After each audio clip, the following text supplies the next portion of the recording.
Forum Lalu Lintas Angkutan Jalan FLLAJ, Kabupaten Belitung, mengikuti rapat koordinasi penataan perparkiran di kawasan Kota Tanjung Pandan. Rabu tanggal 6 Mei 2026 bertempat di ruang rapat Dishub Kabupaten Belitung. Rapat dibuka oleh Wakil Bupati Belitung, Syamsir S.I.Kom, mewakili Bupati Belitung, Joni Alamsyah Hidayat, S.Sos.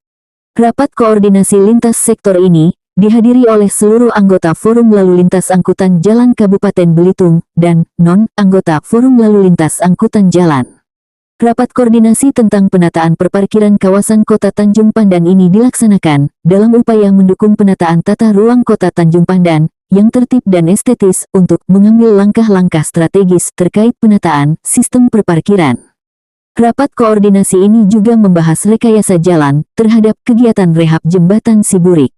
Saat ini, sesuai kondisi di lapangan yang menunjukkan adanya kesemrawutan akibat keterbatasan kantong parkir dan adanya tempat usaha yang tidak menyediakan lahan parkir mandiri, yang tidak hanya memicu kemacetan dan mengganggu kelancaran lalu lintas saja, namun juga berisiko tinggi terhadap keselamatan pengguna jalan tapi juga merusak estetika Tanjung Pandan sebagai destinasi wisata unggulan. Sebagai informasi, dasar hukum utama fungsi lalu lintas di Indonesia adalah Undang-Undang Nomor 22 Tahun 2009 tentang Lalu Lintas dan Angkutan Jalan. Undang-undang ini mengatur pembinaan, penyelenggaraan, dan penegakan hukum, yaitu penindakan pelanggaran, manajemen, dan rekayasa lalu lintas, yang bertujuan untuk menciptakan keamanan, keselamatan, ketertiban, dan kelancaran lalu lintas. Untuk diketahui, Forum Lalu Lintas dan Angkutan Jalan berfungsi sebagai wahana koordinasi antar instansi untuk menganalisis, menjembatani, dan mencari solusi atas permasalahan lalu lintas. Demi mewujudkan lalu lintas yang aman, tertib, dan nyaman di Kabupaten Belitung, maka agenda rapat ini menitik beratkan pada 1. Evaluasi titik kemacetan akibat parkir liar di kawasan kota. 2. Pembahasan perencanaan penyediaan kantong parkir baru. 3. Sosialisasi dan penegasan kewajiban penyediaan lahan parkir bagi pelaku usaha. 4. Perumusan kebijakan peraturan parkir di jalan umum. Jadi waktu per 3 bulan sekali ya, supaya kami bisa evaluasi apa yang telah dilaksanakan bukan kita. Dan hari ini kita bersyukur Pak Kasat juga dari Polres Belitung, kemudian juga Bang Adi dari Jasara Harja. Inilah kolaborasi yang harus kita hidupkan hari ini dan seterusnya. Dan terkait masalah yang paling fenomenal terkait perparkiran kita, dan itu harus kita pikirkan. Ya cuman wilayah kita memang karena terbatas tempat, tapi harus kita carikan solusi. Dan di hasil rapat tadi saudara-saudara juga sudah hadir. Ayo kita akan urai satu persatu apa yang menjadi masalah-masalah dan kendala-kendala di lapangan. Salah satu contohnya kantong-kantong perparkiran yang sifatnya nggak apa-apa kalau misalnya dia punya pihak ketiga atau punya, ini nanti kita akan komunikasikan. Tim Pak Karis dengan kita nanti dari forum akan datangi dan bagaimana mekanismenya. Ya karena jangan dibuka kantong ke daerah juga nggak ada. Ini harus dipikirkan gimana kerjasamanya.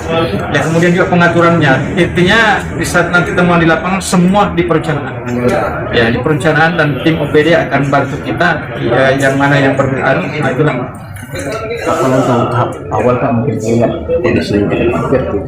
Yang pertama kita di hasil rapat, ya nggak ada itu yang nggak mungkin kalau kita mau duduk sama-sama, insya Allah. Dan termasuk juga pemilik usaha, termasuk yang punya warkop, nanti kita akan undang juga secara resmi kita duduk sama-sama, ya supaya ya jangan cuma dari pengunjung aja, karena ini harus diatur juga. Karena pertama jalan, terus kedua trotoar, ya karena nanti pasti komplainnya ada.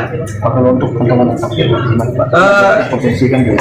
Ya banyak, nanti akan kajian. Kita dari tim pendampingan dari forum nanti, dari Pak Kasat dan kawan-kawan yang rapat hari ini itu satu tim. Ya jadi insya Allah ya, dan ini kita nggak bisa sempurna.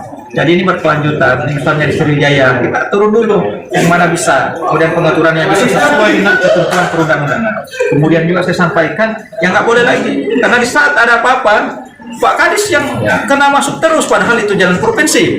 Ya kemudian masuk lagi nasional lagi. Jadi saya sampaikan ayo dong, ya pusat provinsi, ayo kolaborasi kita.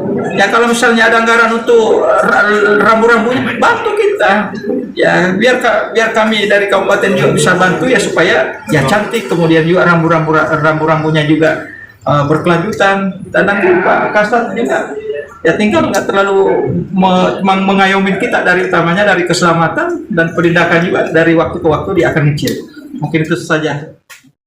Target Tipikor Perwakilan Bangka Belitung, Yosef Surahman.